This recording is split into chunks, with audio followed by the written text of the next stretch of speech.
escola do mundo, onde eu posso ensinar e aprender. A palavra da sabedoria é a nossa EBD. Deus é o nosso diretor, o Espírito Santo nosso professor. A Bíblia é a cartilha que ensina o caminho, a verdade e a vida. Deus é o nosso diretor, o Espírito Santo nosso professor. A Bíblia é a cartilha que ensina o caminho, a verdade e a vida.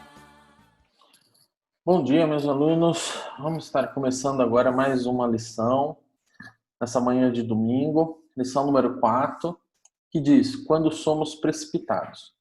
Antes de começarmos, vamos fechar nossos olhos, agradecer a Deus por essa oportunidade de estarmos aqui orando e participando para que possamos aprender mais um pouco da sua palavra. Fechamos nossos olhos.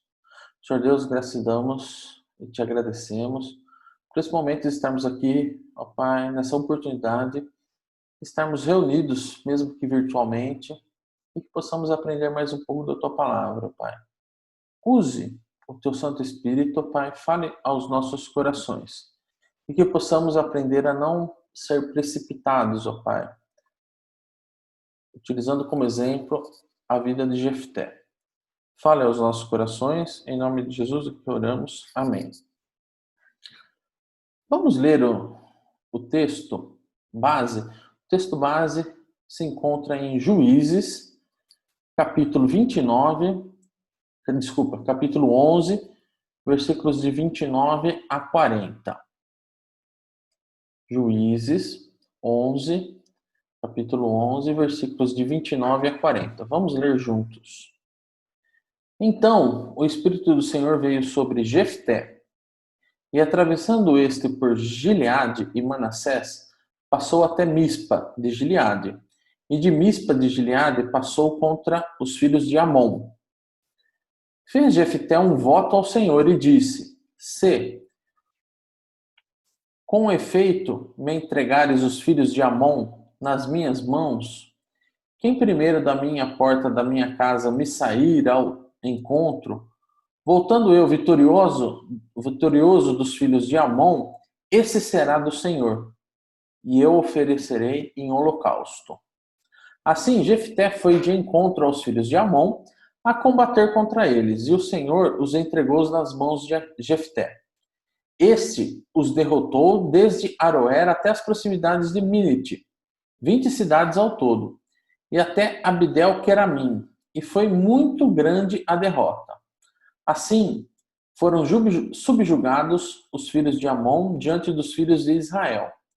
Vindo, pois, a Jefté, a Mispa, a sua casa, saiu-lhe a filha ao seu encontro, com adufes e com danças.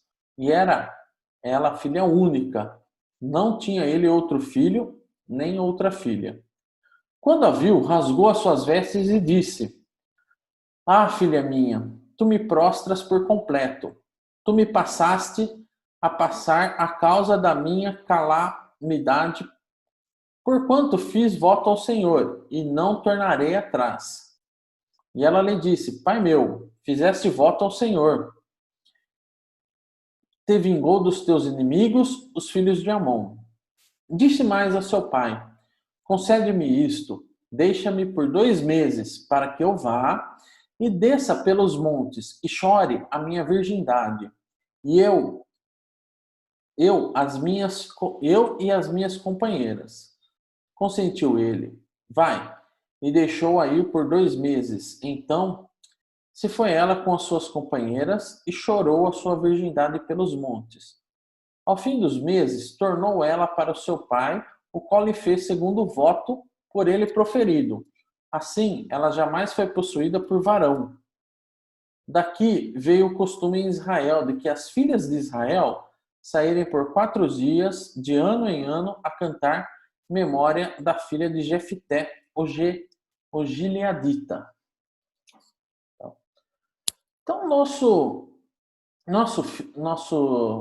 lição de hoje, a lição número 4, o título dela, Quando Somos Precipitados, o Voto de Jefité. Temos esse texto base, em Juízes, capítulo 11, 29 a 40. Cumpre aqui lembrar que Jefité, ele deu lugar, ele foi um das galerias dos heróis da fé. E as escrituras enfatizam que a graça de Deus é poderosa para triunfar sobre as piores fraquezas pessoais. Tá? Fica claro que Deus usou, tá? Deus é poderoso, né? E Deus usou a vida de Jefté para triunfar sobre as piores fraquezas pessoais. Deus usou um homem que foi precipitado em suas ações, né? Para revelar que a sua graça, ele trabalha com pessoas imperfeitas. Tá? Por que que ele foi precipitado? Porque ele fez um voto precipitado, né? Se por acaso a gente tivesse a oportunidade de Jefité estar hoje aqui ao nosso lado, nos nossos tempos atuais, a gente poderia fazer algumas perguntas a Jefité, né? Eu, particularmente, perguntaria para ele, primeira coisa, para ele começar a contar um pouco da família dele, né? O que ele poderia falar sobre a família dele? Ele poderia falar, em primeiro lugar, que isso não é nada fácil.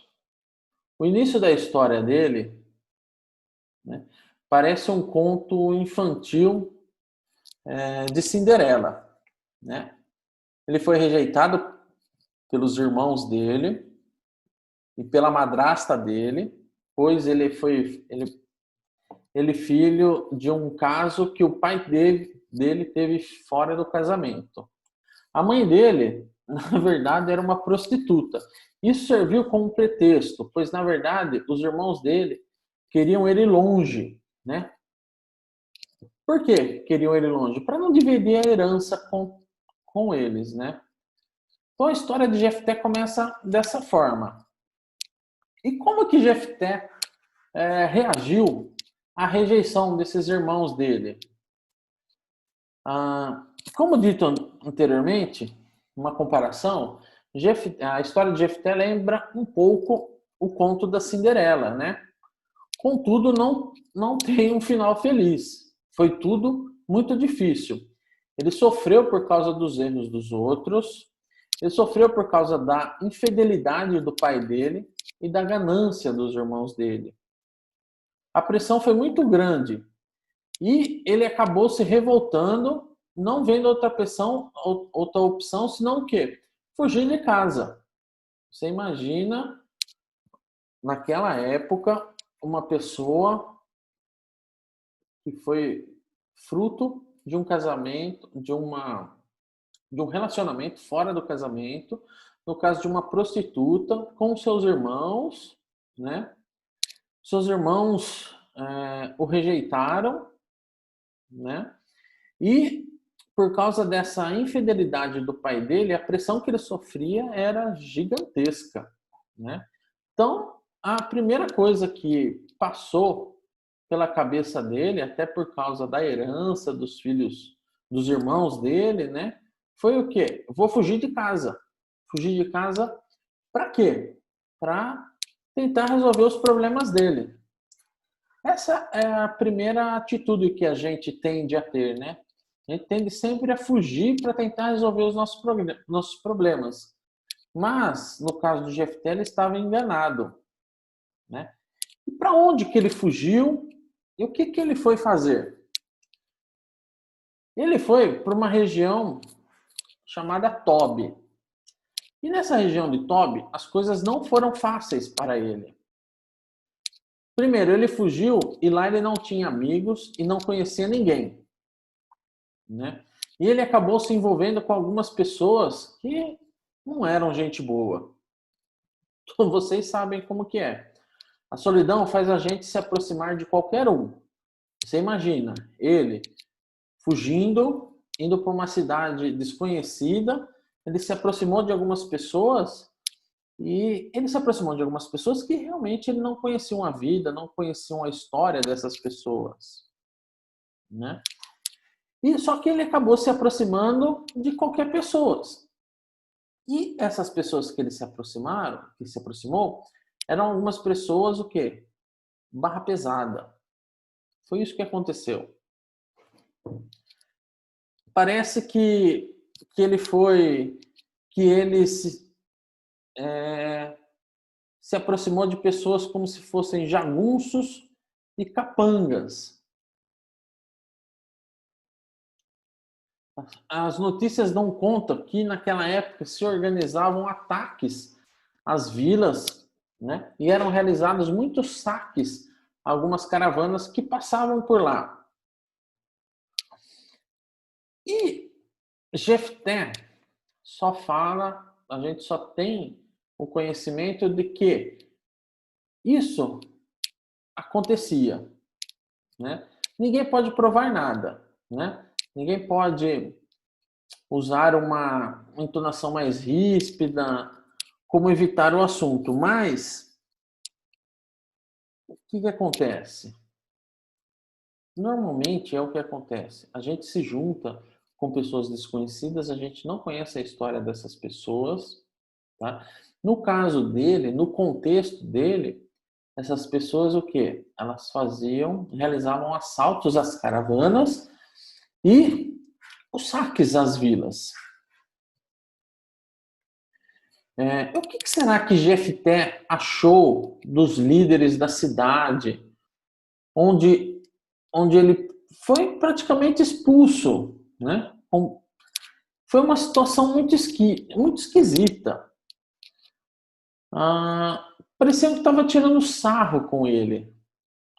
Ninguém nunca se lembrou dele e, de repente, ele era procurado para ajudar em meio a algumas dificuldades. No começo ele ficou sem reação, tá?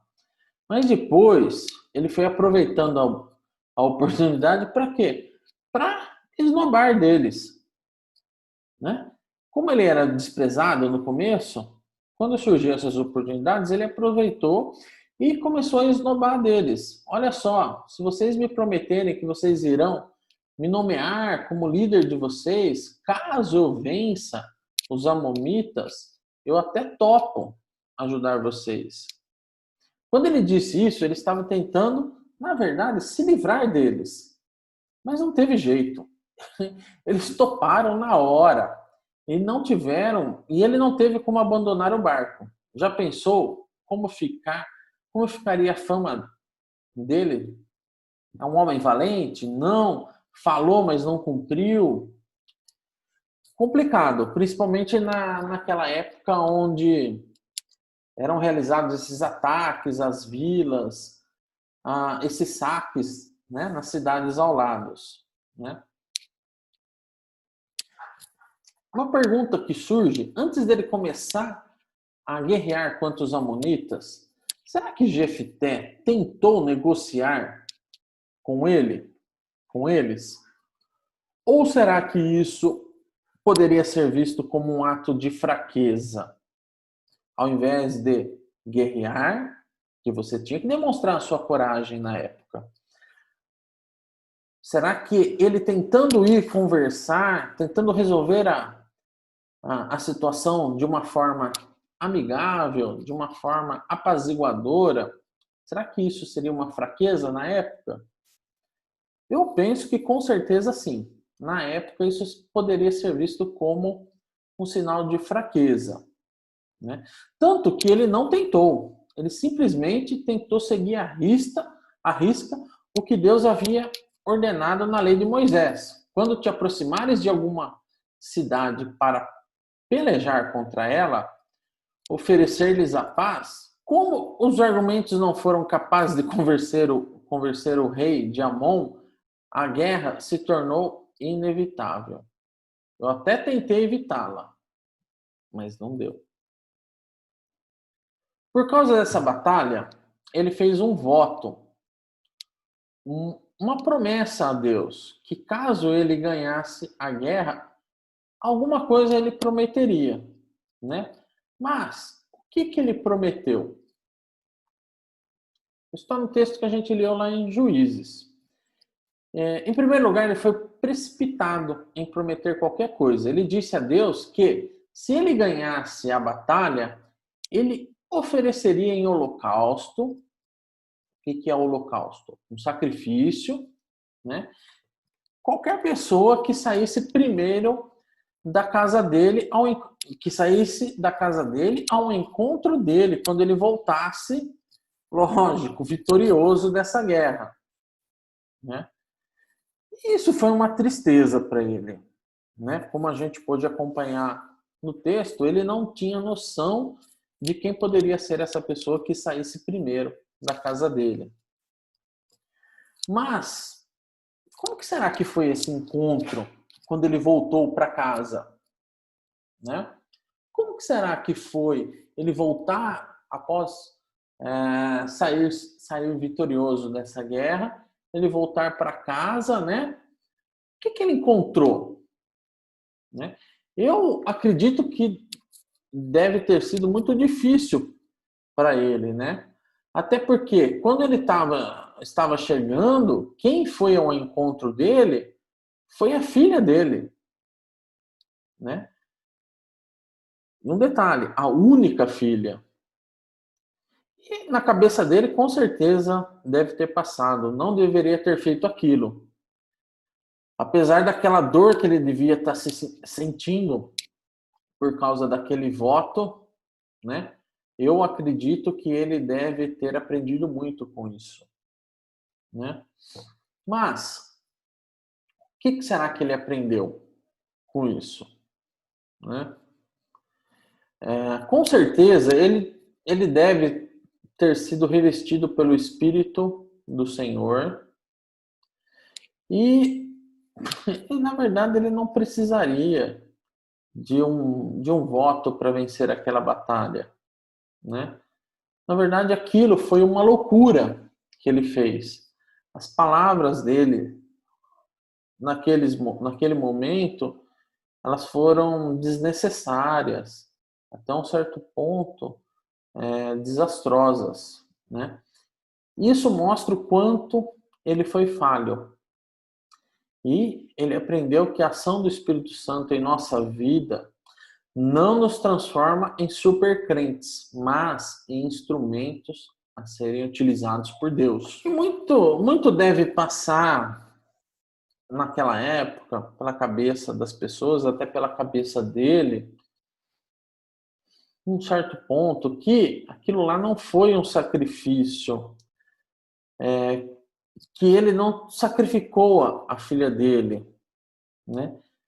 Mas ele, por ser um homem temente a Deus, isso devia doer muito no coração dele, né? E as pessoas acabam falando demais.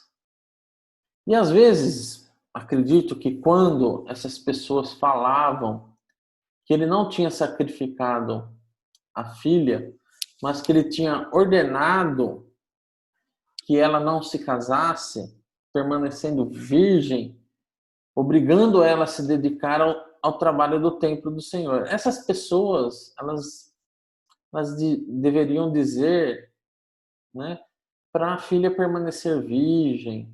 Será que esse era o maior sacrifício para ela e para a casa dele, né?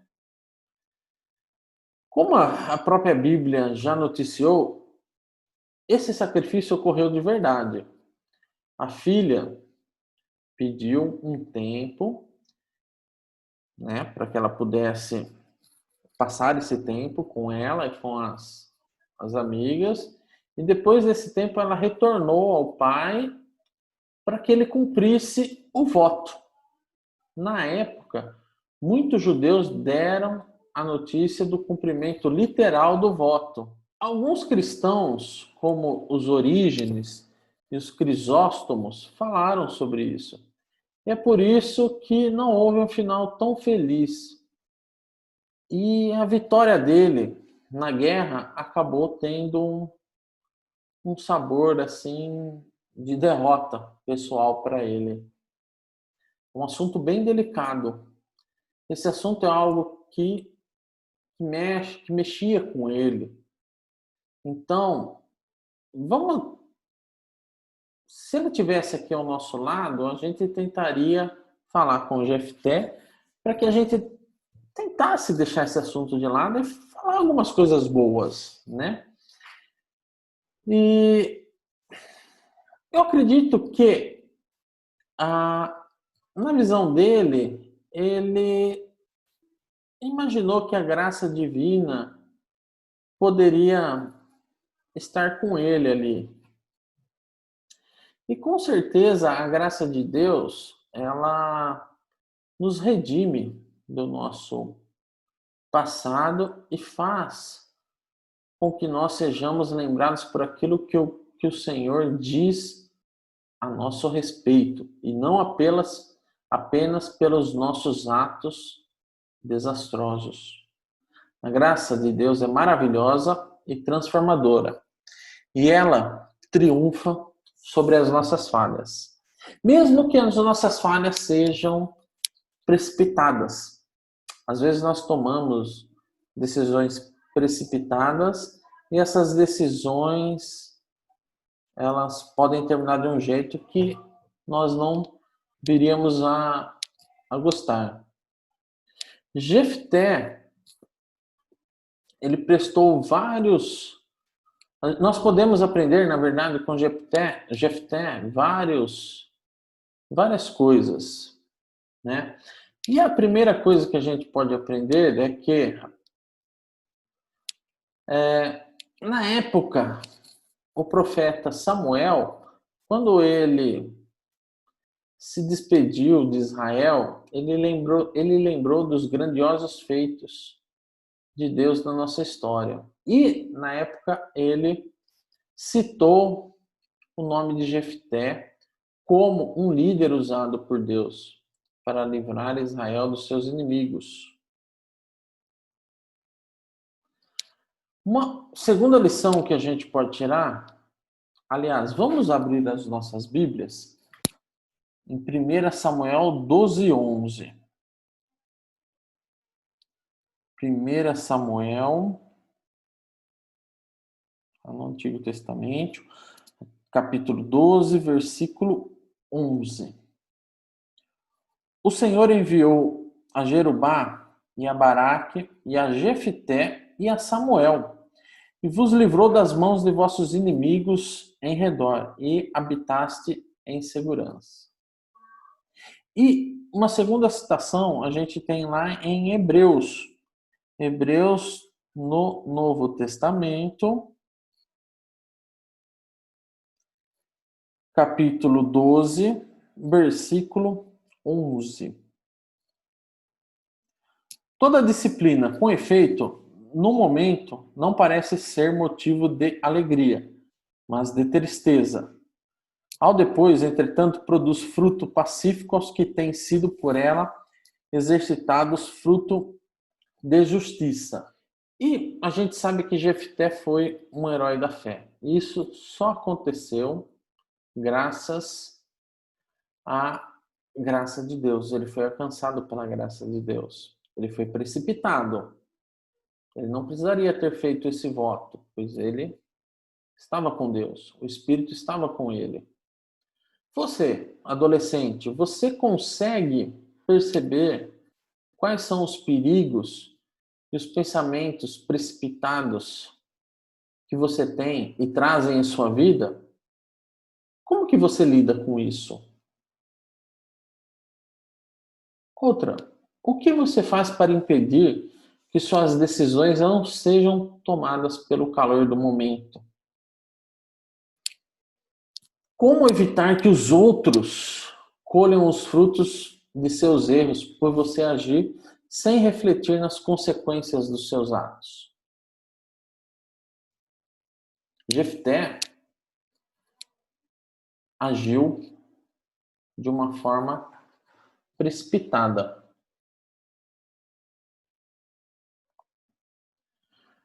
Hoje, a história de Jefté consiste em um dos eventos mais trágicos nas Escrituras. Após um início glorioso e inspirador, esse juiz de Israel terminou seus dias como alguém que pagou um alto preço por sua precipitação. Contudo, nós temos que lembrar que ela é mais uma demonstração de como Deus, em sua graça, usa homens imperfeitos e falhos. Eu sou imperfeito, você é imperfeito e Deus nos usa. A gente tem que tomar o exemplo de Jefté para que nós não tomemos decisões apressadas. Quando você tiver que tomar uma decisão, ore a Deus, peça sabedoria para que Ele te oriente, para que o Espírito Santo de Deus encha o seu coração e para que você tome a decisão no momento certo, tá? E não de uma forma precipitada. Esse é o exemplo que fica do juiz Jefté para as nossas vidas. Foi muito bom estar com vocês esse domingo.